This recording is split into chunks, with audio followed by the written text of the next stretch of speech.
నమస్తే మిత్రులారా, నా పేరు బుడ్డ సత్యనారాయణ. నేను Hyderabad market committee director and LB Nagar constituency Mansoorabad division అధ్యక్షుడిగా కొనసాగుతా ఉన్నాను.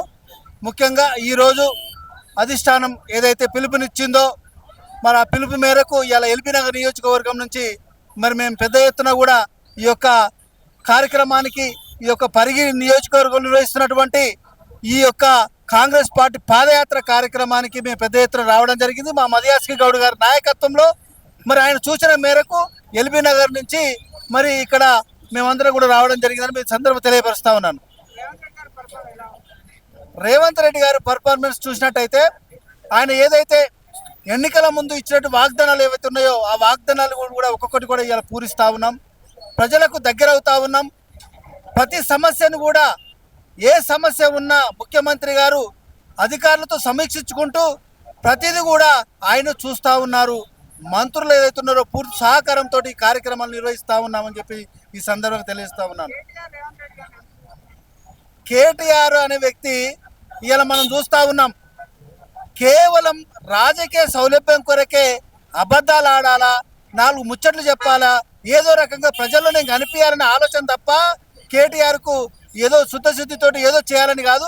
రేవంత్ రెడ్డి గారు పదే పదే చెప్తా ఉన్నారు, మీరు ప్రభుత్వానికి ఏదో సలహా ఇస్తే ఇవ్వండి, నేను తీసుకోవడానికి రెడీగా ఉన్నానని చెప్పేసి కూడా ఎన్నోసార్లు కూడా గతంలో కూడా ఎన్నోసార్లు చెప్పడం జరిగిందని కూడా ఈ సందర్భంగా తెలియపరుస్తా ఉన్నాను. కేటీఆర్ గారు ఫామ్ హౌస్కే పరిమితమా, బయటికి రాడనే విషయాన్ని చూసినట్టయితే మీరు చూసినట్టయితే బీఆర్ఎస్ పార్టీ మరి ఏ విధంగా వీళ్ళంతా చేసినటువంటి మరి ఫోన్ టాపింగ్ విషయమే కానీ ఇంకా చాలా విషయాలు కానీ ఇలా ప్రజల్లో అందరూ కూడా చూస్తూ ఉన్నారు, చూసినారు కూడా.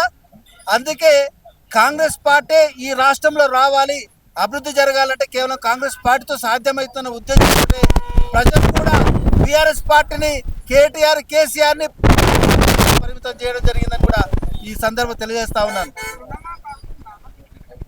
ఏదైతే ఈ రాష్ట్రంలో కాంగ్రెస్ పార్టీ అధికారంలోకి వస్తే ఖచ్చితంగా రుణమాఫీ చేస్తామని చెప్పి ఈ రాష్ట్రంలో 21,000 కోట్ల రూపాయలు ఏకకాలంలో రుణమాఫీ చేసిన ఘనత ఈ మన కాంగ్రెస్ పార్టీకే దక్కుతుంది, మన ముఖ్యమంత్రి రేవంత్ రెడ్డి గారికే దక్కుతుందని కూడా సందర్భం తెలియజేస్తా ఉన్నాను.